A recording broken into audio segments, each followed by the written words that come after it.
உடனடியாக நம்ம இந்த 2026ஆம் ஆண்டுக்குள்ள ஒரு வசனத்தை குறித்து நம்ம தேவன் கொடுக்கப்பட்ட வாக்கு திட்டம் ஒரு வசனத்தை நம்ம வாசிக்கலாமா? எசேக்கியேல் 36:11 எடுத்து வாசிக்கலாம். உங்கள் மேல் மனுஷரையும் மிருக ஜீவன்களையும் பெருகி பழுகும்படி வர்த்திக்கப்படுவேன். பூர்வ நாட்களில் நீங்கள் இருந்த நிலைமையில் நான் உங்களை ஸ்தாபித்து உங்கள் முந்தின சீரை பறிக்கலும் உங்களுக்கு நற்சீர் உண்டாக செய்வேன். அதனால் நான் கர்த்தர் என்று அறிந்து கொள்வீர்கள். இதுல அந்த லாஸ்ட் சென்டென்ஸ் பார்த்தீங்களா? அது என்ன சொல்லப்படுகிறது? முந்தின சீரை பார்க்கிலும் நற்சீர் உண்டாகிச்சுவேன், அதனால் நான் கர்த்தர் என்று நீங்கள் அறிந்து கொள்ளும்படியாக செய். அப்போ போன வருஷத்துக்கு இந்த வருஷத்துக்கு நம்ம ஒரு உடன்படிக்கை, ஒரு மாற்றத்தை தேவன் நம்மகிட்ட எதிர்பார்க்கிறார். போன வருஷத்தை விட இந்த வருஷம் நம்மகிட்ட அவர் சில காரியங்களை எதிர்பார்க்கிறார்.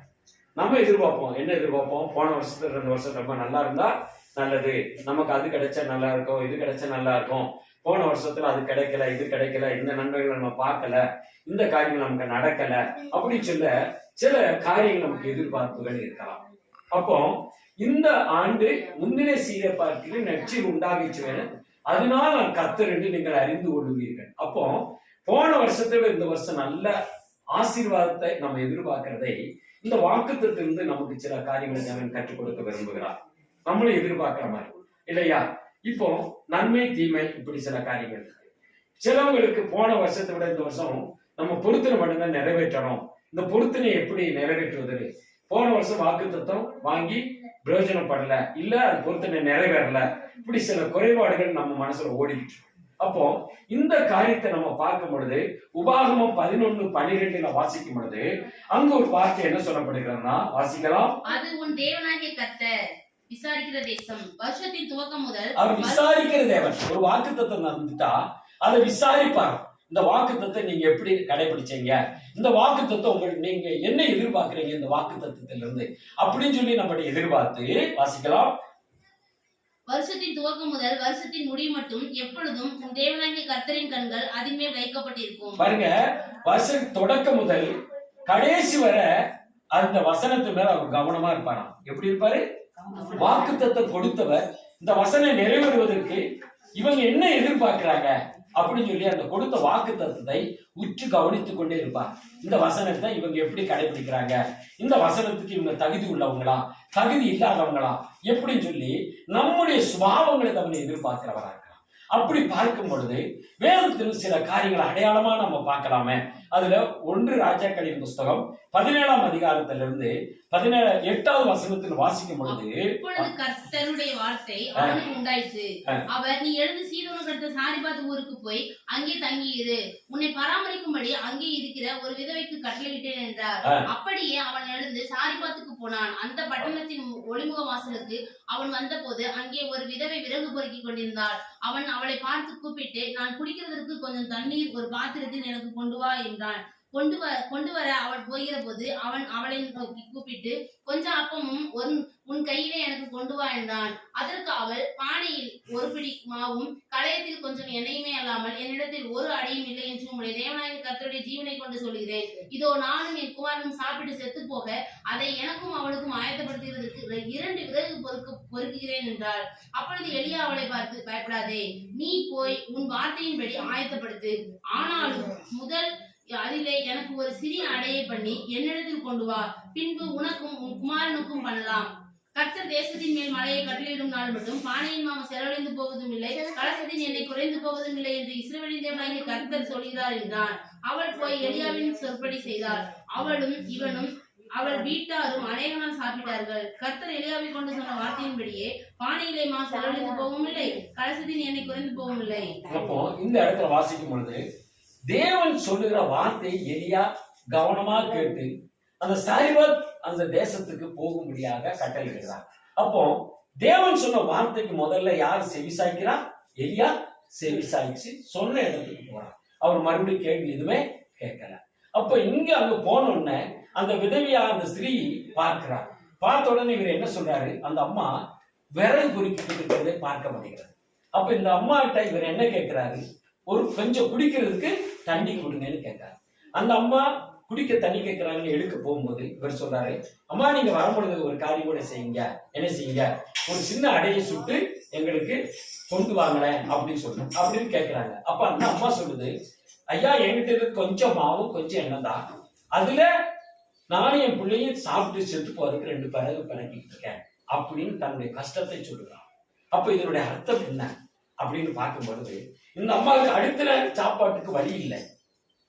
அடுத்த நேரம் என்ன செய்ய போறோம், ஏது சுமன அங்கலாயிட்டோம், பாரம், துக்கம், கஷ்டம் அப்படி இருக்கிறதுனால பஞ்ச காலம் என்ன செய்யணும் தெரியாமல் இருக்கும் பொழுதுதான் எலியாவை தேவன் சொல்லி அனுப்புறான், நீ அந்த விதவி அந்த ஊருக்கு போ, அங்க ஒரு பெண்ணை உங்களுக்கு ஆயத்தம் வைக்கிறேன்னு சொல்லிடுறான். அதுக்கு கீழ்படித்துதான் அங்க வர. அங்க வந்த உடனே அவரை பார்க்கும் போதுதான் கேட்கிறாரு, தண்ணி கேட்கிறாரு, அப்பத்தையும் கேட்கிறாரு. அப்ப அந்த அம்மா கஷ்டப்படுகிறது தேவன் பார்க்கிறான். உடனே அங்கிருந்து எலியா எழுசுறான், தேவன் அனுப்பி கொடுக்கிறான், போ அந்த சாய்பாத் அந்த இடத்துக்கு போ, அங்க ஒரு விதவி இருக்கிறான், அவ கஷ்டப்படுகிறான், அவ இந்த மாதிரி தன் பிள்ளையும் தானும் செத்து போறதுக்கு முயற்சி பண்றாங்க, அவங்க சாவை தேவன் விரும்பவில்லை, அவங்க வாழ வைக்கிறதுக்கு தேவன் விரும்புறான், அந்த கஷ்டத்தை தேவன் பார்க்கிறான். அப்போ ஒருவேளை இந்த சாய்பாத் விதவை அம்மா இந்த எலியா யாருக்கு வந்தா, எங்க வந்தா அப்படின்னு சொல்லி எதுவுமே கேள்வி கேட்கல, எந்த கேள்வியும் கேட்கல. அது மாத்திரம் இல்லாம அந்த அவள் அடைய கேட்ட உடனேயே தன்னுடைய சூழ்நிலையை எடுத்து சொல்றான், என்கிட்ட இவ்வளவுதான் இருக்குது, நான் என்ன செய்ய போறேன், நான் அதை சாப்பிட்டு செத்து போறேன் அப்படின்னு தன்னுடைய அந்த பஞ்ச காலத்தில் இருக்கிற கஷ்டத்தை எலியாவின் இடத்துல நிச்சயமா சொல்லி இருக்க முடியும். அது ஒரு மறைபொருளா கூட இருக்கலாம் இல்லையா? அதனாலதான் நான் செத்து போக முயற்சி பண்றேன், இதுல நீ பங்கு கேட்கிறாயே அப்படின்னு கூட இருக்கல. அவர் சொன்னதுக்கு உடனே கீழ்ப்படுகிறார். அப்போ இந்த அம்மானுடைய நிலைமை என்ன, மன உளைச்சல் ஆயிருக்கும். அடுத்த வர சாப்பாட்டுக்கு வழி இல்லை, அடுத்து நம்ம என்ன செய்ய போறோம், நம்ம இந்த பிள்ளைய மட்டும் விட்டுட்டு போனா இந்த பிள்ளை நிலைமை என்ன ஆகும், இப்படியெல்லாம் நம்ம பல விதத்துல யோசித்திருக்கலாம். பல விதத்துல யோசித்து அடுத்து முன்னுக்கு வர்றதுக்கு என்ன வழி அப்படின்னு தெரியாத நிலைமையில் இருக்கனாலதான் செத்து போகலான்ற எண்ணத்துக்கே வராங்க. அதை பார்த்துதான் தேவன் அனுப்பி கொடுக்கிறார். அங்கு வந்த உடனே எலியா சொன்ன வார்த்தைக்கு மறுப்பு பேசாதபடி அவள் நினைக்கிறா, தண்ணியும் கொண்டு வரா, எண்ணெய் அந்த அப்பத்தை சுட்டு கொண்டு வருகிறார். அந்த அப்பத்தை கொண்டு வரதுக்கு முன்னாடியே அவர் ஒரு வார்த்தையும் சொல்கிறார், நீ இந்த அப்பத்தை கொடுத்தா அந்த பாருங்க உன் வீட்டுல என்ன குறையப்பட, உன்னுடைய பாத்திரத்துல கலசத்துல எண்ணெயும் மாவும் குறையப்பட. அது ஒரு வாக்கு தத்துவமா சொல்றார். அந்த வாக்கியத்தை கர்த்தர் தேசத்தின் மேல் மழையை கட்டளையிடும் மட்டும் பானையின் மா செலவழிந்து போவதும் இல்லை, கலசத்தின் எண்ணெய் குறைந்து போவதும் இல்லை என்று இஸ்ரவேலின் தேவனாகிய கர்த்தர் சொல்லுகிறார் என்றான். பாருங்க, இந்த வாக்கு தத்துவத்தை எலியா அந்த அம்மாவுக்கு சொல்ற. அந்த அம்மா பாருங்க அந்த வாக்கு தத்துவத்தை ஏற்றுக்கொண்டு விசுவாசித்தார். இன்னைக்கு இந்த ஆண்டு நமக்கு வாக்கு தத்துவ சபையில கொடுத்திருக்கலாம். இப்போது வாக்கு தத்துவத்தை நம்ம எடுத்துக்கொள்வோம். இல்ல ஒவ்வொரு மாசம் சில சர்ச்சில் வாக்கு தத்துவம் இப்படி எல்லாம் கொடுக்கறது உண்டு இல்லையா? அப்போ இந்த வாக்கு தத்துவத்தை அந்த அம்மா மறுப்பு சொல்லாதபடி விசுவாசித்த அடைய சுட்டி கொடுக்கிறார். அப்போ நமக்கு இந்த வருஷம் கொடுக்க வாக்கு தத்துவம் இருக்கு பாத்தீங்களா? இந்த வாக்கு தத்துவத்தை நம்ம விசுவாசிக்கும் பொழுது, போன வருஷம் கொடுத்த வாக்கு தத்துவம் நடக்கல, அதுக்கு முந்தின வருஷம் நடந்தது நடக்கல, இப்படி சொல்லி வாக்கு தத்துவ அட்டைகளை நிறைய வீட்டை சேர்த்து வச்சுட்டோம், ஒண்ணுமே நிறைவேறலையே அப்படின்னு சொல்லி நம்முடைய வாழ்க்கையில சில சமயங்கள்ல முறுமுறுப்போ இல்ல கவலைகளோ துக்கங்களோ பாடுகளோ இந்த வருஷத்துல என்ன நடக்க போகுது அப்படின்னு சொல்லி எல்லாம் சோர்ந்து போய் தளர்ந்து போய் ஏதோ சபைக்கு போவோம், ஏதோ வாக்கு தத்துவத்தை கொடுக்குறாங்க நம்மளை வாக்கி அப்படியே சொல்லி அப்படியே வச்சுக்கிடுவோம் அப்படின்னு சொல்லி போறவங்களும் உண்டு. ஆனா இந்த அம்மா விசுவாசம் பாருங்க, அவர் எலியா சொன்ன விசுவாசித்தா தண்ணியும் கொண்டு வரா, அந்த எண்ணெய் ஒரு மாவையும் சுட்டு ஒரு அடையும் கொண்டு கொடுக்குறார். இதை வாங்கி பிறகு அவர் சொன்னது மாதிரியே பாருங்க விசுவாசத்தின்படி அந்த அம்மா கீழ்ப்படிந்து அந்த எலியா ஒரு சின்ன ஆடையை கொண்டு வந்து கொடு அப்படின்னு கேட்டோடனே அதுலயும் பாருங்க தனக்கு வைத்திருந்த அந்த கொஞ்சம் மாவு எண்ணெயிலையும் தன் பிள்ளைக்கும் சுடுக தேவைப்படுகிறது, இவரும் கேட்கிறான்னு சொல்லி அச்சமோ தயக்கமோ எதுவுமே இல்லாதபடி அந்த எலியா கேட்டபடியே அந்த மாவை சுட்டு அப்பத்தை கொண்டு வந்து கொடுக்கிறதை பார்க்க முடியுது. அப்போ இவர் ஒரு வார்த்தையை சொல்கிறார், என்ன சொல்லுகிறார், ஒரு வாக்கு தத்தம் கொடுக்கிறார், நீ எனக்கு சுட்டு கொடுக்கும் பொழுது உன் வீட்டுல எண்ணெய் குறையாது, என்ன குறைவிடாது, மாவு எண்ணெயும் ஒரு கலசியத்துல குறையாது, என்னைக்கு குறையாது, பஞ்சகாலம் முடியும் அப்போ ஒரு வாக்கு தத்தத்தை தேவன் கொடுக்கிறார். அப்போ இந்த ஆண்டு நம்ம ஒரு வாக்கு தத்தத்தை சபையில கொடுத்திருப்பாங்க.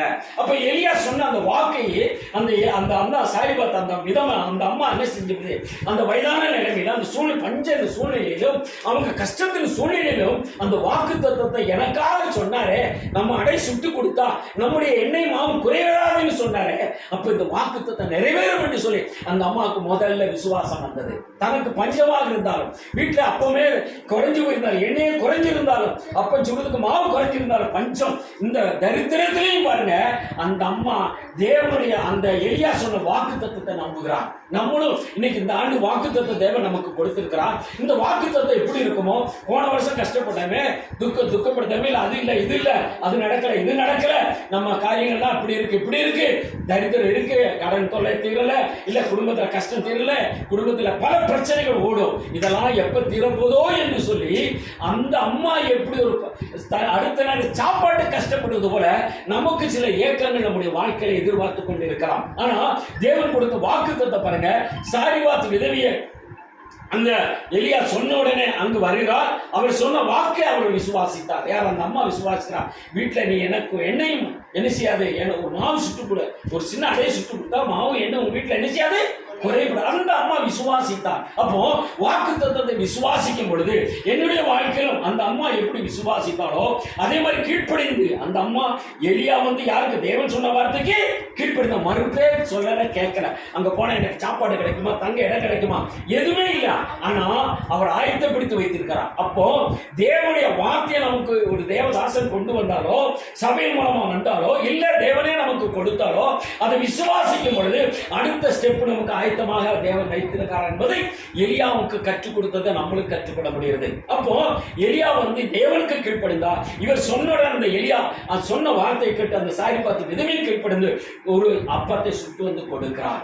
அப்போ பாருங்க, அந்த விசுவாசம் தான் கொடுத்த உடனே பாருங்க வாக்குத்தத்தம் நிறைவேறுகிறது. என்ன சொன்னார்? இவர் சொன்னது எண்ணெயும் மாவும் கரசத்தில் என்ன செய்யாது.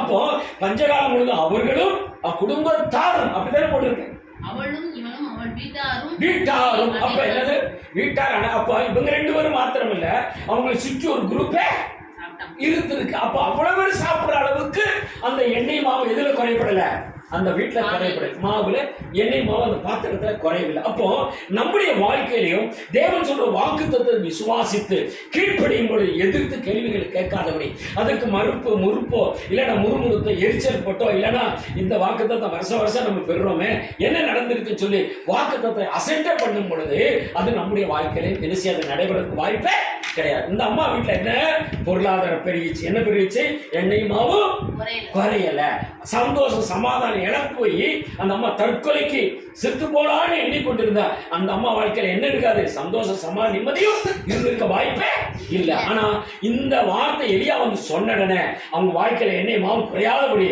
அவங்க வாழ்க்கையில என்ன வந்துச்சு, பொருளாதாரம் பெருக்க வந்தது, சந்தோஷ சமா நிம்மதியும் அந்த அம்மாவுக்கு தேவன் கொடுத்திருக்கிறார். அப்போ ஒரு வாக்குத்தத்தத்தை விசுவாசிக்கும் பொழுது நம்முடைய வாழ்க்கையில் இப்படிப்பட்ட நன்மைகளை தேவன் கொடுக்க வல்லவராக இருக்கிறார் என்பதை நாம் புரிந்து கொள்ள வேண்டிய மிகவும் அவசியமா இருக்கிறது. அப்போ இதை இன்னொரு இதுல அப்போ இந்த ஆசீர்வாதத்தை நம்மளும் கீழ்ப்படிந்தாதான் வசனத்துக்கு, நம்ம தேவனுடைய வார்த்தைக்கு எலியா கீழ்ப்படிந்தது போல நம்மளும் ஊழியக்காரர்கள் சொல்ற இல்ல வார்த்தைகள் வசனமா வருகிற வார்த்தைகளுக்கு கீழ்ப்படியும் பொழுது எலியா சொன்ன வார்த்தைக்கு அந்த அம்மா கீழ்ப்படிந்தனால் அந்த வீட்டுல சந்தோஷ சமாதானம் பொருளாதாரம் பார்வை அந்த பானையில நிறைந்து கொண்டு இருந்தது. தங்களுடைய இதயத்திலும் சந்தோஷ சமாதானம் கடந்து வந்தது. அப்போ இப்படிப்பட்ட நம்ம அடுத்து இந்த ஆண்டு நிறைவேறுவதற்கு அடுத்து நம்ம என்ன செய்ய வேண்டும் அப்படின்னு நம்ம ஆராய்ந்து பார்த்தோம்னா தேவன் எதிர்பார்க்கக்கூடிய சம்பவங்கள், அவர் எதிர்பார்க்கக்கூடிய வாக்குத்தத்தங்களை நம்ம கடைபிடித்தது மாத்திரமில்ல, ஒரு ரட்சிப்பை பெற்றுக்கொண்ட நம்ம என்ன செஞ்சிருக்கோம். அப்ப இந்த எண்ணெய் மாவும் குறைபடாம வந்த உடனே அந்த அம்மா மேலும் அந்த ஆண்டவரை பற்றி தெரிந்து கொள்வதற்கு நிச்சயமா பிரயாசப்பட்டு இருப்பார்கள். நம்மளும் பிரயாசப்படணும். அடுத்து நம்ம என்ன செய்யலாம் அப்படி நம்மளும் ஆண்டவர் நம்மகிட்ட என்ன எதிர்பார்க்கிறார் அப்படின்னு பார்க்கும்பொழுது நமக்கு ஒரு நல்ல ரட்சிப்பின் வாழ்க்கை தேவன் கொடுத்திருக்கார். நம்ம இதுவரை சிறப்பு ஞானஸ்தானம் எடுக்காதவர்களா இருந்திருந்தால் ஒருவேளை அதை திருப்பினா, ஏதாவது வேதத்தின்படி அந்த ஞானஸ்தானம் எடுக்காமல் இருந்தால் இயேசு எப்படி மூழ்கி ஞானஸ்தானம் எடுத்தாரோ அதே போல அந்த ஞானஸ்தானம் நம்மளுக்கு பெற்றிருக்க வேண்டிய அவசியமா இருக்கிறது. அந்த அவசியம் அது பெற்றது மாத்திரம் இல்லாமல் என்ன செய்ய வேண்டும், அபிஷேகத்தையும் பெற்றுக்கொள்ள வேண்டிய அவசியமா இருக்கிறது. அந்த அபிஷேகம் தான் நம்முடைய வாழ்க்கையில பெருக்கத்தை கொண்டு வரும் என்பது தெளிவாக நமக்கு தேவன் சொல்லுகிறது. அப்போ இது மாத்திரம் அல்லாமல் அந்த அம்மாவுக்கு என்ன, அப்போ அந்த அம்மாவுக்கு அதுக்கடுத்து என்ன யோசித்து இருக்கும், அடுத்து நம்ம இந்த பொழுது அவங்க அப்போ ரட்சிக்கப்பட்டிருந்தா ஞானஸ்தானம் எடுக்கணும், ஞானஸ்தானம் எடுத்திருந்தா அபிஷேகம் பெறணும், இந்த அபிஷேகம் பெற்றுக்கொண்டா அடுத்த ஸ்டெப்புக்கு நம்ம என்ன அப்படின்னா ரொம்ப சபைகளில் கூடி வருவது ரொம்ப முக்கியமாக இருக்கிறது. சபைகளில் கூடி வர்ற இடத்துல தான் அற்புதம் நடக்குது, அதிசயம் நடக்கிறது. அப்போஸ்தலர் 3ஆம் அதிகாரத்துல பார்க்கும்போது மார்க் 2, 3, 4 எல்லாமே பார்த்தீங்கன்னா ஆலயங்களில் வந்த பொழுதுதான் ஆலயத்துல தான் அற்புதம் நடந்ததாக பார்க்க முடிகிறது. நம்ம கடந்த ஆண்டு சிலப்ப சரியா ஆலயத்துக்கு போகாம இருந்திருக்கிறோம். சரியா ஆலயத்துக்கு நம்ம சபையத்துக்கு வந்து போற மாதிரி இருப்போம். ஆலயத்துல 3 பாட்டு 4 பாட்டு போகட்டும், கொஞ்சம் நேரம் கழிச்சு போவோம் அப்படி நம்ம சபையத்துக்கு ஆலயத்துக்கு வந்து போவதை தேவன் எதிர்பார்த்திருக்க மாட்டார். அங்க பாருங்க 18 வருஷமா கூடி அரசியல் லூக்கா 13 படிக்கும் பொழுது பாருங்க 18 வருஷமா கூடி அந்த 18 வருஷமா ஆலயத்துக்கு கூடியாத வந்து போயிட்டு இருக்க. அப்போ இயேசுடைய கண்களில் பார்வைப்பட்டிருக்கோம். அதே மாதிரி மார்க் 2, 3, 4 படிக்கும் பொழுது பாருங்க சூமின கையுள்ளவன் அந்த ஆலயத்தில் காணப்பட்டாங்க. அப்போ இதெல்லாம் அதே மாதிரி இயேசு கூடி இருந்த இடத்துல அவர் வீட்டுக்குள்ள 4 பேர் தூக்கி வந்தாங்க. 4 பேர் சேர்ந்து ஒரு என்ன செய்ய ஒரு திமிர்வாத வியாதிக்காரனை தூக்கி வந்தாங்கன்னு பார்க்க முடிகிறது. அப்ப இயேசு இருக்கிற இடம் தேவனுடைய ஆலயமாகிய அந்த ஓய்வு நாளில தான் இந்த அற்புதங்கள் எல்லாம் நடந்து சொல்லி நீங்க அதை தொடர்ச்சியா வாசி பார்த்தீங்கன்னா இந்த மார்க் 2, 3, 4 இதெல்லாம் பார்க்கும்போது பார்த்தீங்கன்னா இந்த அற்புதங்கள் எல்லாம் எங்க வச்சு நடந்திருக்கு, ஓய்வு நாள்ல ஆலயத்துல வைத்து நடந்திருக்கு. எங்க வச்சு நடந்திருக்கு, ஆலயம். அப்போ ஆலயத்துக்கு வரதில் மிக முக்கியமாக ஸ்தானம் கொடுக்க வேண்டிய அவசியமா இருக்கு. அப்போ ஆலயத்துக்கு முன்னாடி அந்த அப்போஸ்தலர் 3ஆம் அதிகாரத்தில் பார்க்கும்போது பிறவி சப்பானி ஆலயத்தின் வாசல்லையே ஆலயத்துக்கு ஜனங்கள் வர்றதுக்கு முன்னாடியே வந்து உட்கார்ந்துருவான். எதுக்கு உட்கார்ந்துருவான், தர்மம் வாங்குவதற்கு. ஆனா அவனை பார்த்து இயேசுவின் நாமத்தில் அங்கதான் உட்கார்ந்துருக்கான். ஆனா என்ன செய்யல, சுகம் பெறல, எந்திரிச்சு நடக்காம இருக்கான். ஆனா அவன் பேதுரு யோவான் ஆலயத்துக்கு வரதை கண்டு அவனுக்கு பிச்சை கிடைக்கும் என்று சொல்லி எதிர்பார்க்கும் பொழுது என்கிட்ட பொண்ணு பொருள் எடுத்தில்லை, என்னுடைய பொண்ணு பொருள் எடுத்தில்லை, என்னுடைய தருகிறே இயேசுவின் நாமத்தில் சொன்னான். அப்போ அவனை துள்ளி குதித்து எங்க போனான், ஆலயத்துக்குள்ள போனான்னு சொல்லிதான் அங்க இருக்கும். எங்க போனாரு, ஆலயத்துக்குள்ள. அப்போ ஒரு சுகத்தை பெறணும்னா ஆலயத்துக்குள்ள வந்து சுகத்தை பெற்றா அடுத்து நம்ம இங்கதான் இருக்கணும். தேவன் இன்னைக்கு சுகத்தை பெற்றுக்கொண்டா ஆலயத்துக்கு வரதே கிடையாது. சாக்கு போக்கு, பொய், பிராடு, ஏமாத்துதல், ஏதாவது சாக்கு போக்கு சொல்றது, நொண்டி சாக்கு சொல்றது, இப்படி சொல்லி ஆலயத்துக்கு வராம தன்னை கெடுத்துக் கொள்ற எவ்வளவு பேர் இருக்கிறாங்க. அப்போ இந்த சுகத்தை கொடுக்கிறவருக்கு கொடுக்கவும் தெரியும், கொடுத்ததே திருப்பி எடுக்கவும் தெரியும். அப்போ இதே மாதிரி பாருங்க யோவான் 5ஆம் அதிகாரத்துல பாருங்க 38 வருஷமாக வியாதியா இருந்த மனுஷன் அந்த குளத்துல காணப்பட்டான். இயேசு ஒரு தடுக்கிறதுக்கு முன்ன நடைன்னு சொன்ன உடனே அவன் 16ஆம் வசனத்துல வாசிக்கும் பொழுது பாருங்க, அது யோவான் 5ஆம் அதிகாரத்துல 14ஆம் வசனத்துல வாசிக்கும் பொழுது அந்த சுகம் பெற்ற மனிதன் ஆலயத்துல இயேசுவை சந்திக்கிறான். எங்க பார்க்கிறாரு, ஆலயத்துல. அப்ப இயேசு சொல்றா, நீ கேடான பாவம் ஒன்றோ இனி பாவம் செய்ய, கேடான பாவத்தினாலதான் உனக்கு வியாதி வந்தது, இனி நீ என்ன செய்ய, கேடான பாவத்தை செய்ய. அப்போ ஆலோசனை எங்க கொடுக்கப்படுகிறது, தேவனுடைய ஆலயத்தில். அப்போ ஆலயத்துக்கு முக்கியத்துவம் கொடுத்து வருகிறவர்களுக்கு தான் தேவனுடைய ஆசீர்வாத சுகத்தை பெற்றுக்கொள்ள முடியும். சிலவங்க சுகத்தை பெற்ற காணாமல் போகல. அங்கெல்லாம் பார்த்தவங்க பாருங்க, சுகத்தை பெற்றவங்க எல்லாமே தேவனுடைய ஆலயத்தில் தான். அந்த சூமின கையுள்ள மார்க் 2ஆம் அதிகாரத்துல படிக்கும் பொழுது 3 கீழே உள்ள அதிகாரத்துல எல்லாம் 3, 4 எல்லாம் படிக்கும் பொழுது 5 எல்லாம் படிக்கும் பொழுது அதே மாதிரிதான் ஆலயத்துல தான் சுகம் பெற்றாங்க இருக்கு. அப்போ ஆலயத்துல தான் என்ன செய்யப்படுகிறது, அற்புதங்களை இயேசு வந்து அதிகமா செய்ததா கொடுக்கப்படுகிறது. அப்ப ஆலயத்துக்கு ஒழுங்கா வர்ற குடும்பத்துலதான் சுகம், ஆரோக்கியமும், சந்தோஷம், சமாதானத்தை தேவன் கொடுக்கிறவரா இருக்கிறார். அதே மாதிரி பாருங்க இன்னொரு இடத்துல நம்ம வாசிக்கும் பொழுது சொல்லப்படுகிறது, அங்கு பாத்தீங்கன்னா 12 வருமா பெரும்பாடு செய்ய. அந்த மார்க் 5:35 பார்க்கும்போது 24, 25 நீங்க படிச்சு பார்த்தீங்கன்னா தன் கையில் இருந்த ஆஸ்திகளை முழுவதும் மருத்துவ செலவு ஆக்கிவிட்டு அந்த அம்மா இயேசுவை கேள்விப்பட்டு இயேசுவிடத்தில் வருகிறார். இயேசுவை தொட்டவுடனே பாருங்க சுகம் பெற்றார். அப்போ பணம் எங்க இருந்த பணம் கூட எங்க போயிடுச்சு, ஆஸ்பத்திரி தொலைச்சு. அப்போ சுகம் இல்லை அப்படின்னு முதல்ல எங்க தெரிவிக்கணும், ஆண்டவர்கிட்ட தெரிவிக்கணும், இயேசுவை தேடி வரணும். ஆலயத்துக்குள்ள வரும்பொழுது ஊழியக்காரன் ஜெபிக்கும் பொழுது தேவன் அற்புதங்களை செய்கிறார். அதுக்கப்புறம் நீங்க ஆஸ்பத்திரி போய் பாருங்களேன், 500 ரூபாய் செலவழிக்கிற இடத்துல 50 ரூபாய் முடிஞ்சு. சிலப்போ ஆஸ்பத்திரி போக வேண்டிய நிலைமை இல்லாமல் சுகமாகிற வாய்ப்புகள் உண்டு. அப்போ தேவனுடைய ஆலயத்துக்கு போகும்பொழுது அங்க என்ன செய்யப்படும், ஞாயிற்றுக்கிழமை அது விசேஷமா என்ன நாள், ஓய்வு நாள். எந்த நாள், ஓய்வு நாள். எல்லாம் பாருங்க ஓய்வு நாள் என்பது ஞாயிற்றுக்கிழமை. இந்த ஞாயிற்றுக்கிழமை நீங்க வரும் பொழுது ஆலயத்தில் விசேஷ ஆலோசனைகள் கொடுக்கப்படுது, விசேஷ அற்புதங்கள் நடக்கும். நம்ம வீட்டுல இருந்துகிட்டா ரெண்டாவது சுகம் எப்படி வரும்? அந்த கொடுக்குற ஆலோசனை நமக்கு தருமா? தரும். இப்படியெல்லாம் நம்ம வாழ்க்கையில முன்னுக்கு வரணும் அப்படின்னா, வாக்குத்தத்தம் நிறைவேறணும்னா, அவர் எதிர்பார்க்கிற அந்த ஆலயத்துக்கு வர்றதை நம்ம என்ன செய்யக்கூடாது? தேவனை தொழுது கொள்றது, தேவன வசனத்தை கை கொள்றது விட்டு விடவே கூடாது. அப்படி விட்டு விட்டால் என்ன நடக்கும்? வியாதி வரும் போகும், வரும் போகும், இப்படியே தான் இருப்போம். வாழ்க்கையில முன்னுக்கே வர முடியாது. அந்த போராட்டம் மனசை விட்டு வாழ்க்கை விட்டு போகாம அங்க அமைக்கிட்டு தான் இருக்கும். ஏன்னா நம்ம சபரித்தானே ஆலயத்துக்கு வரோம். 9 மணிக்குன்னா 9:30, 9:45, 10 மணிக்கு ஆமைன்னு சொல்றதுக்கு எவ்வளவு பேர் வராங்க? 2 பாட்டு முடிஞ்ச பிறகு வராங்க. ஆனா தேவன ஆலயத்துக்கு எப்படி வந்து தெரியுங்களா? 5 நிமிஷம் 10 நிமிஷத்துக்கு முன்னாடியே தேவனுடைய ஆலயத்தில் வந்து உட்கார்றதை தேவனை எதிர்பார்க்கிறார். அவங்க ஆலயத்தில் வந்து பார்க்கிறான். நீங்க பாருங்க, சங்கீதம் 11 4வது வசனத்துல வாசிக்கும் பொழுது தேவனுடைய கண்கள் அங்கே பார்த்து கொண்டு இருக்கிறான். தேவ ஆலயத்தின் பிரகாரத்தின் நன்மைகளால் நிரப்புவாராம். எங்க தேவனுடைய ஆலயத்தில். அப்போ ஒரு வாரம் நீங்க வந்து வராம அடுத்த வாரம் வரலன்னா அந்த இடத்துல இயேசு நீங்க இருக்கிறீங்களான்னு பார்ப்பார். நீங்க இல்ல அப்படின்னா அந்த இடம் காலியா இருக்கும். அன்னைக்கு உங்களுக்கு சுகம் கொடுக்கல நினைச்சிருப்பாரு. அன்னைக்கு நீங்க வரல சுகம் கிடைக்குமா? சுகமே கிடைக்கிற வாய்ப்பே கிடையாது. வாசி சுகத்தை கொடுக்கிறார். அப்ப எப்ப அற்புதம் நடக்கிற யாருக்குமே தெரியாது. அப்ப அந்த 32 வருஷமா அந்த குளத்துல சுத்தி படுத்து கிடந்த மனுஷன் எப்படி நினைச்சுதான்? அவனுடைய நிலைமையாதான். இயேசுவுக்கு முன்னாடியே அவன் இயேசுவை கேள்விப்பட்டிருந்தா, இல்ல இயேசு அவர் அறிந்திருந்தா எப்பயே சுகமிட்டு போயிருக்கலாம். அப்போ இயேசுவை அறிந்தும் நம்ம இன்னைக்கு என்ன செய்யறதில்ல? சுகம் பெறாம வாழ்க்கையில கஷ்டத்தை அனுபவிக்கிறோம். அதே மாதிரி இன்னொரு இடத்துல பாருங்களேன், இயேசு அற்புதங்களை ஆலயத்தில் செய்கிற மாத்திரம் இல்ல, எங்கிருந்தாலும் ஆண்டவர் அற்புதம் செய்வார். ஆனா விசேஷ அபிஷேகம் எங்க வரும்? ஆலயத்துக்குள்ள நடக்கும். அப்ப ஆலயத்துக்கு வரதை விட்டு விடுகிற கூடாது. அது ஒரு ஆசீர்வாத தடையாக மாறப்படும். அடுத்து ஞானஸ்தானம் எடுத்துக்கொண்டோம். இயேசு எடுத்தா மூலிகை ஞானஸ்தானம் எடுத்துக்கொண்டவங்க திருவிருந்து எடுக்க வேண்டிய மிகவும் அவசியம். அது நம்ம பார்த்தீங்கன்னா திருவிருந்து ஏன் எடுக்கணும் அப்படின்னு நம்ம வாசிக்கும் பொழுது, யோவான் 6ஆம் அதிகாரத்தில் 52 வாசிக்கும் பொழுது அங்க சில குறிப்புகள் கொடுக்கப்பட்ட இருக்கிறது. என்ன குறிப்புன்னா, இந்த அப்பத்தை திராட்சை ரசத்தை பானம் பண்ணுகிறவன் அவர் அப்பமாவும் மாம்சமும், அவருடைய ரத்தமும் அவருடைய மாம்சமும் நமக்கு அப்பமாவும் ரசமும் கொடுக்கப்படுகிறது. இதை பானம் பண்ணுகிறவன் மரித்தால் கடைசி நாட்களில் எப்படி இருப்பானா? வாசிங்கம்மா, எடுத்தீங்களா? என் மாம்சத்தை புசித்து என் ரத்தத்தை பானம் பண்ணுகிறவனுக்கு நித்திய ஜீவன் உண்டு. நித்திய ஜீவன் உண்டு. நான் அவனை கடைசி நாளில் எழுப்புவேன். கடைசி நாளில் எழுப்புவேன். செத்து போனாலும் என்ன செய்வாரா? எழுப்புகிறார். அப்போ திருவிருந்து எடுக்கிற மனுஷனுடைய சரீரத்தில் என்ன இருக்கிறாரு? அவர் குடிகொடுக்கிறார். அடுத்த வாசிங்கம்மா, சீக்கிரம். என் மாம்சம் மெய்யான போஜனமாய் இருக்கிறது, என் ரத்தம் மெய்யான பானமாய் இருக்கிறது.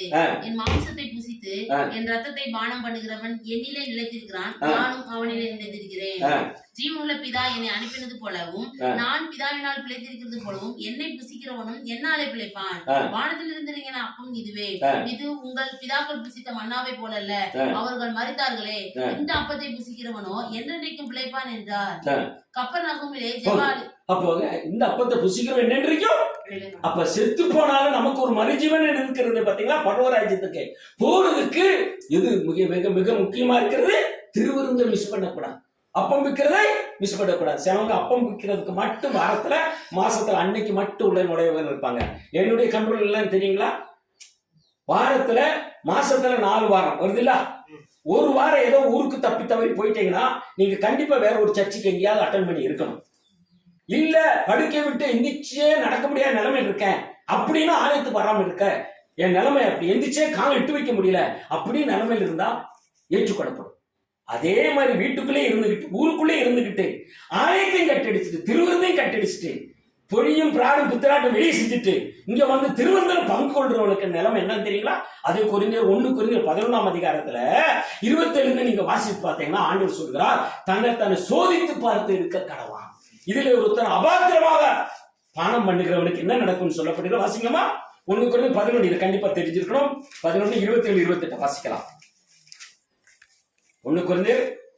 இப்படி இருக்க எவன் அபாத்திரமாய் கர்த்தருடைய அப்பத்தை புசித்து அவருடைய பாத்திரத்தில் பானம் பண்ணுகிறானோ அவன் கர்த்தருடைய சரீரத்தையும் ரத்தத்தையும் குறித்து குற்றமுள்ளவனாய் இருப்பான். அப்போ அபாத்திரமாக பானம் பண்ணுகிறவன் குற்றமுள்ளவன். வாசிங்க. எந்த மனுஷனும் தன்னைத்தானே சோதித்தறிந்து இந்த அப்பத்தில் புசித்து இந்த பாத்திரத்தில் பானம் பண்ண கடவன். எண்ணத்தினாலெனில் அபாத்திரமாய் போஜனம் பண்ணுகிறவன் கர்த்தருடைய சரீரம் இன்னதென்று நிதானித்து அறியாததினால் தனக்கு ஆக்கினத்திற்கு வரும்படி போஜனம் பானம் பண்ணுகிறான். இது நிமித்தம் உங்களில் அநேகர் பலவினரும் வியாதியுள்ளவர்களுமாய் இருக்கிறார்கள், அநேகர் நித்திரையும் அடைந்திருக்கிறார்கள். அபாத்திரமாக தேவனுக்கு பிரியமில்லாத பாவங்களை செஞ்சுட்டு திருந்து வந்து தவறாக வந்து நின்று திருவிருந்து எடுத்தா தன்னை சோதித்து பார்த்து எடுக்கட்டால் என்ன நடக்குமா? அபாத்திரமா எடுக்கிறவனுக்கு என்ன வரும்? நோய் வரும், நோய், பலவீனம், வியாதி, மரணம், மரணம் வரலாம். அப்ப சிலவங்களுக்கு வியாதி நிரந்தரமா உடம்புல இருக்கு. காரணம் என்ன தெரியுதா? என்ன காரணம்? திருவிருந்த அபாத்திரமாக எடுக்கிறது. வெளியே குடும்பத்துல 1000 பிரச்சனைகளை பண்ணி தேவனுக்கு பிரிவுள்ள பாவத்தை பேசி செஞ்சு நம்ம இஷ்டத்துக்கு ஆலயத்துக்கு வந்துட்டு போயிட்டு இல்ல திருவிருந்து அன்னைக்கு மட்டும் வந்து திருவிருந்து எடுக்கிறதெல்லாம் தேவனுடைய பார்வைக்கு இது என்னமா குறைவுள்ளவர். நம்ம ஆராய்ந்து பார்க்கணும், நம்மளை யோசித்து நம்மளை திரும்பி பார்க்கணும். இதெல்லாம் திருவிருந்து கொடுக்கிற ஊழியக்காரங்க சொல்லக்கூடிய விஷயங்கள். அதுதான் ஆண்டவர் சொல்றான். இதை அபாத்திரமா எடுத்தா நம்முடைய நிலைமை என்ன ஆயிரும்? கஷ்டம், துக்கம், பாடு, வியாதி, மன உளைச்சல்கள். இல்ல சிலப்போ என்ன செய்யும்? துக்கம் வரலாம், மன உளைச்சல் வரலாம், வியாதி வரலாம், சில மரணத்தை கூட சிலவங்க செத்துக்குவாங்க. வியாதியில என்ன செய்வாங்க? அபாத்திரத்தினால் பானம் எடுக்கிறவங்க சிலப்போ அதை கூட அடைகிறதுக்கு வாய்ப்புகள் உண்டு. ஆனா நம்ம அதெல்லாம் உணராமல் இந்த பாவத்தை செய்யக்கூடாது. திருவிருந்த தவறா பயன்படுத்தக்கூடாது. இப்போ இந்த திருவிருந்த அதே இது பாருங்க, லூக்கா 24ஆம் அதிகாரத்துல நம்ம வாசிக்கும் பொழுது இயேசுடைய கண்கள் அங்க என்ன செய்யப்பட்டது? இருதய கதவால் அடைக்கப்பட்டிருந்தது. கூட இருக்கிறாங்க. 14ஆம் வசனம் வாசிங்கம்மா. 27 லூக்கா 24ஆம் அதிகாரத்துல போகையில் இந்த வர்த்தமானங்கள் யாவையும் குறித்து அவர்கள் ஒருவரோடு பேசிக் கொண்டார்கள். அவர்கள் பேசி சம்பாசித்துக் கொண்டிருக்கையில் இயேசு தாமே சேர்ந்து அவர்களுடனே கூட நடந்து போனார். ஆனாலும் அவர் அறியாதபடிக்கு அவர்களுடைய கண்கள் மறைக்கப்பட்டது. கண்கள் மறைக்கப்பட்டிருக்கு. அப்போ இயேசு கூட இருக்கிறாரு, ஆனா அவங்க கண்கள் என்ன செய்யப்பட்டது? அப்ப நம்முடைய கண்கள் இயேசு நம்ம கூட இருக்காருன்னு நம்ம நினைச்சிட்டு இருப்போம். அவர் நம்ம கூட இருக்க நம்ம கண்ணுக்கு தெரியல. அதே இது பாருங்க, திருவிருந்து அதே இது பாருங்க 29 வாசிங்களேன். 30 அவர்கள் அவரை நோக்கி நீர் எங்களுடனே தங்கியிரும், சாயங்காலம் ஆயிற்று, பொழுதும் போயிற்று என்று அவரை வருந்தி கேட்டுக்கொண்டார்கள். அப்பொழுது அவர் அவர்களுடனே தங்கும்படி உள்ளே போனார். அவர்களுடைய அவர் பந்தியிருக்கையில் அவர் அப்பத்தை எடுத்து ஆசிரியத்து அதை பிட்டு அவர்களுக்கு கொடுத்தார். அப்பொழுது அவர்களுடைய கண்கள் திறக்கப்பட்டு அவரை அறிந்தார்கள். அப்ப திராட்சரசம் அப்பவும் அந்த இயேசு கொடுத்தோடனே அவங்க என்ன எது திறக்கப்பட்டுச்சு? கண்கள் திறக்கப்பட்டுச்சு. அப்ப ஆவிக்குரிய கண்கள் திறக்கப்படும். ஞானஸ்தானம் எடுத்து திருவிருந்து எடுக்கிறவங்களுக்கு என்ன கண்கள் திறக்கப்படுது? என்ன கண்ணு? ஆவிக்குரிய கண்கள். நன்மை தீமை புரிந்து கொள்ளக்கூடிய கண்கள், ஆவிக்குரிய ரகசியங்கள், மறைபொருள், புதிய பொருள், இப்படி வேதத்தில் ரகசியங்களை கற்றுக் கொடுப்பார். அப்ப கண்கள் அதுக்கு முன்னாடி 14ஆம் வசனம் 13ஆம் வசனத்துல வாசிக்கும் பொழுது சீசர்கள் கூட இயேசு போயிட்டு இருக்காரு. ஆனா அவங்க கூட 7-8 மைல் பேசிட்டு போயிருக்காரு. ஆனா கூட இருந்த யாரை இயேசுவை கண்டுபிடிக்க முடியவில்லை. எப்போ அந்த கண்ணு திறக்கப்பட்டது? திருவிருந்து எடுக்கிற டயத்துல அந்த திருவிருந்து உள்ள போனோடனே அவர்களுடைய மனக்கண்கள் திறக்கப்படும். அப்போ இன்னைக்கு சிலருடைய மனக்கண்கள் திறக்கப்படாம இருக்க காரணம் என்ன தெரியுங்களா? அபாத்திரமா பாத்திரத்துல நம்ம திருவிருந்து எடுத்தா நம்மளோட கண்கள் திறக்கப்பட மாட்டாங்க. இன்னொன்னு, ஞானஸ்தானம் எடுக்காம திருவிருந்து எடுக்காம இருக்கிறவங்க மனக்கண்களும் திறக்கப்பட வாய்ப்பே இல்லை. என்னைக்கோ ஒரு நாளைக்கு எடுக்கிறவங்களுடைய வாய்ப்புகளும் மிக குறையும். அப்போ ஆலயத்துக்கு வரதை தடை பண்ணக்கூடாது. திருவிருந்து எடுக்கிறதை கவனமாக ஆலோசித்து நம்மளை ஆராய்ந்து பார்த்து திருவிருந்து எடுக்க வேண்டும். அப்படி திருவிருந்து எடுக்கும் பொழுது ஆவிக்குரிய ரகசியங்கள், மறைபொருள், புதிய பொருள், இப்படி ஆவின் கனிகள், ஆவின் வரங்கள், இப்படிப்பட்ட ரகசியங்களை வேதத்தில் நமக்கு கற்றுக் கொடுக்கிறார். அப்ப அவங்க சொல்றாங்க தொடர்ச்சியா, ஐயோ இவர் நம்ம கூட இருந்ததை நம்ம கண்டுபிடிக்க முடியலையே. அப்ப நம்ம ஆலயத்துக்கு வரோம், இயேசு எப்படிப்பட்டவங்க இன்னும் கண்டுபிடிக்காம நம்ம வாழ்ந்துட்டு இருக்கோம். சில பேர், எல்லாரும் இல்ல, சிலர் இன்னைக்கு கண்டுகொள்ள முடியும். இயேசு நம்மகிட்ட என்ன எதிர்பார்க்கிறார்? நம்ம ஒரு கிறிஸ்துவனாக பேர் கிறிஸ்துவனா வாழ்றதுனால எந்த லாபமும் கிடையாது. வேதம் நமக்கு கற்றுக் கொடுக்கும். இந்த வேதம் அப்படித்தான் சொல்றது. அப்ப ஆவிக்குரிய கண்கள் திறக்கப்பட வேண்டும்னா அவர் எதிர்பார்க்கிற நிலைமைக்கு நம்ம வரும்பொழுதுதான் வாக்குத்தத்தம் நிறைவேறும். அப்ப அடுத்த வசனத்தை நம்ம வாசிக்கும் பொழுது பாருங்க, இனி இது கீழே நம்ம போகும் திருவிருந்து நம்ம மிக முக்கியம். ஆலயத்துக்கு வரும்பொழுது அதை ஆராய்ந்து பார்த்து நம்ம எடுக்கிறோம். அது நமக்கு அபிஷேகத்தை கொடுக்கிறது, நமக்கு ரகசியங்களை கற்றுக் கொடுக்கிறது, சத்தியத்தில் வளர்றதுக்கு உதவி செய்கிறது. நான் கடைசியை முடிக்க விரும்புகிறேன்.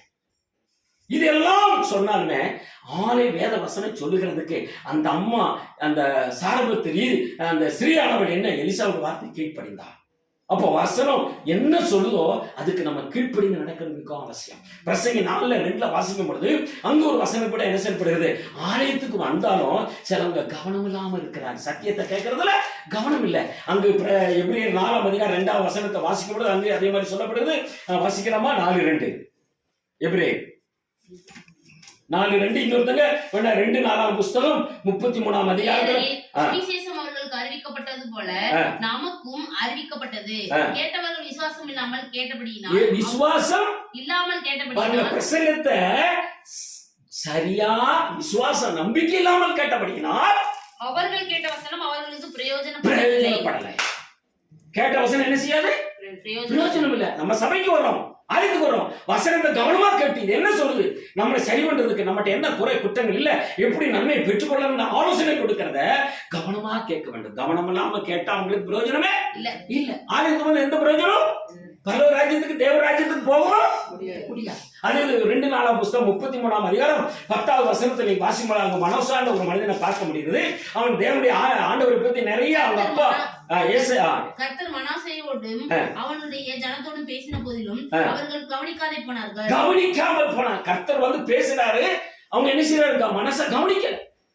அவங்க ஆண்டவருக்கு அவருடைய அப்பா ஏசா நல்ல மனிதன், ஆனா பிறந்த பிள்ளை என்ன செய்யுது, தேவனுக்கு விரோதமா பாவம் செய்யறான். கர்த்தர் வந்து எச்சரிக்கிறான், கவனமா இல்ல.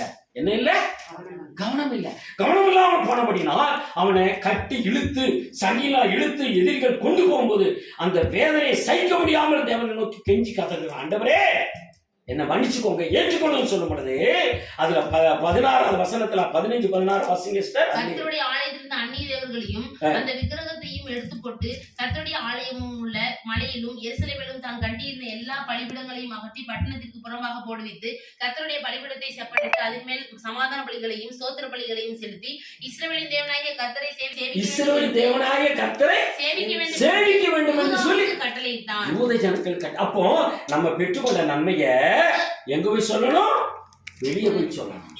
நம்ம கஷ்டம் இப்படி அனுபவிச்சேன், வேதனை அனுபவிச்சேன், இன்னைக்கு ஆண்டவர்கிட்ட நான் மன்னிப்பு வேண்டி என்னை திருத்திக்கிட்டேன், எனக்கு ஆசீர்வாதம் வந்தது என்று சொல்லி மனசா தன்னுடைய வாழ்க்கையை இழந்து போன திரும்ப பெற்றுக்கொண்டது போல இந்த ஆண்டு நமக்கு தேவன் தருகிறார், வல்லவராக இருக்கிறார். ஒருவேளை கடந்த ஆண்டவரே நான் என்னென்ன தவறு என்னென்ன பாவம் செஞ்சனால எனக்கு நன்மை கிடைக்கல, நான் பாவம் செய்ய அழிவிட்டு இப்படி எல்லாம் திருப்பத்தை வேதனையா இந்த மனசு போல அனுபவிச்சுட்டேன், தண்டனை அனுபவிச்சுட்டேன், மன்னிச்சுக்கங்க. எஸ், அந்த மனசை கேட்டப்ப நம்ம கேட்டோம்னா ஆண்டவர் மன்னிச்சு ஆசீர்வதிப்பார். அது மாத்திரம் மனசை வெளியே போய் சொல்லுறார், புறஜாதியார்களுக்கு யூதர்களுக்கு போய் சொல்லுகிறதை நம்ம பார்க்க முடிகிறது.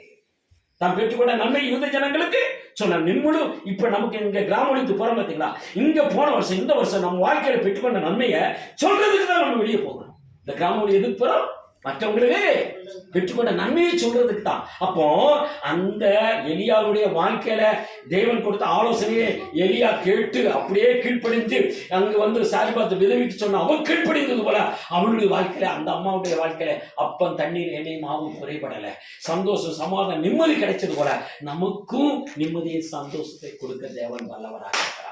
அதுல பாருங்க, ஆதியாகமம் 28:15 சொல்லப்படுகிறது, நான் சொன்னதை செய்யும் அளவு நான் உன்னை விட்டு விலகுவதும் இல்லை கைவிடுவதும் இல்லை அப்படின்னு சொல்ல. அப்போ வாக்குத்தத்தம் தந்தவர் அவர் என்ன செய்வாரோ நிறைவேற்றுகிறதவன், சொன்னதை செய்கிறதவன். இந்த வருஷம் நீங்க சபையில வாக்குத்தத்தம் பெற்றிருப்பீங்க. இங்கே இந்த வசனம் நம்ம வாசிக்கிறபடி முந்தின செய்யப்ப நட்சத்திரம் உண்டாகிச்சோம், அப்பொழுது நான் கர்த்தரை நீங்கள் அறிந்து கொள்வீர்கள். அப்போ போன வருஷத்தோட இந்த வருஷம் எனக்கு 2026ஆம் ஆண்டு இந்த புதிய ஆண்டில் எனக்கு நன்மைகள் கிடைக்கும் என்று சொல்லி நம்ம விசுவாசித்து அந்த ஆசீர்வாதத்தை நம்ம பெற்றுக்கொள்ள தயாராக வேண்டும். அந்த சாய்பாத்து விதவை எப்படி கீழ்ப்படிந்தாலோ அதே மாதிரி மனசா மனம் மாறி எப்படி கீழ்ப்படிந்து அவரை மற்றவங்களுக்கு போய் சொன்னாரோ அப்படி சொல்லும்போது ஆசீர்வதிக்கப்பட்டார். அப்போ தேவன் சொல்ற வார்த்தைகளுக்கு ஒழுங்காக ஆலயத்துக்கு வர வேண்டும், ஞானஸ்தானம் எடுத்திருக்க வேண்டும், திருவிருந்து எடுத்திருக்க வேண்டும், அதை அசட்டை பண்ணக்கூடாது. இதெல்லாம் நம்ம கேட்கலாம். போன வருஷத்தை விட இந்த வருஷம் நம்முடைய வாழ்க்கையில தேவன் பெரிய காரியத்தை ஞாயிற்றுக்கிழமை தவறாம ஆலயத்துக்கு வந்து ஆலயத்தினுடைய சத்தியத்தை தேவன் கொடுக்கிற ஆலோசனைகளை கேட்க முடியுது. அங்கு எப்படி யோவான் 5ஆம் அதிகாரத்தில் ஏசு சொன்னார் பாத்தீங்களா, நீ கேடான பாவத்தை ஒண்ணும் செய்யாத என்னை எச்சரித்தா. ஆலயத்துக்கு வந்தாதான் சரியான ஆலோசனை கிடைக்கும்.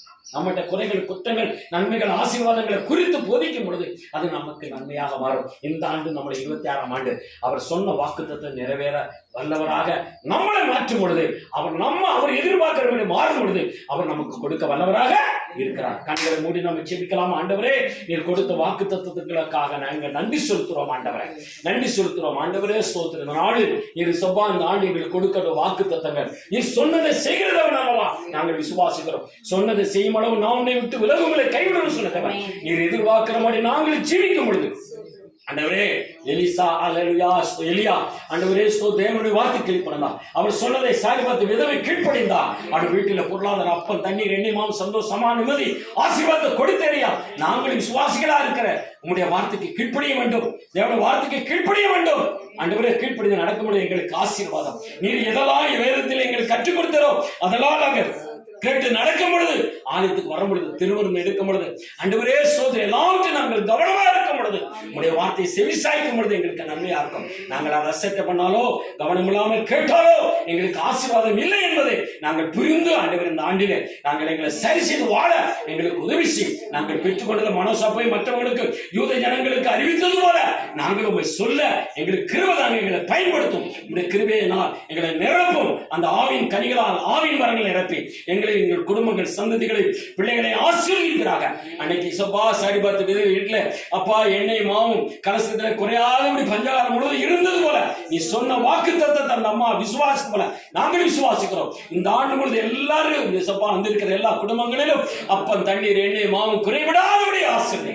நீ அநேக ஜாதிகளுக்கு கடன் கொடுப்பா, நீயோ கடன் வாங்க வசனத்துப்படி பொருளாதாரத்தில் சந்தோஷமா நிம்மதியை தந்து ஆண்டவரே உடைய நாமத்தை மகிமைப்படுத்துவீராக. எங்களை நீராவிதமா ஆசீர்வதித்த ஆண்டு முழுதும் நீர் எங்களோடு கூட இருந்து சொன்னதை செய்கிறதவன் வாக்கு தந்ததுக்காக ஸ்தோத்திரம். அற்புதங்களை செய்ததற்காக ஸ்தோத்திரம். வாக்கு தத்தம் நாங்கள் இயேசுவை நாம் சொல்ல வாய்த்துக் கொண்டோம். நீர் அப்படியே செய்ததற்காக நன்றி. ஆசீர்வதித்ததற்காக ஸ்தோத்திரம்.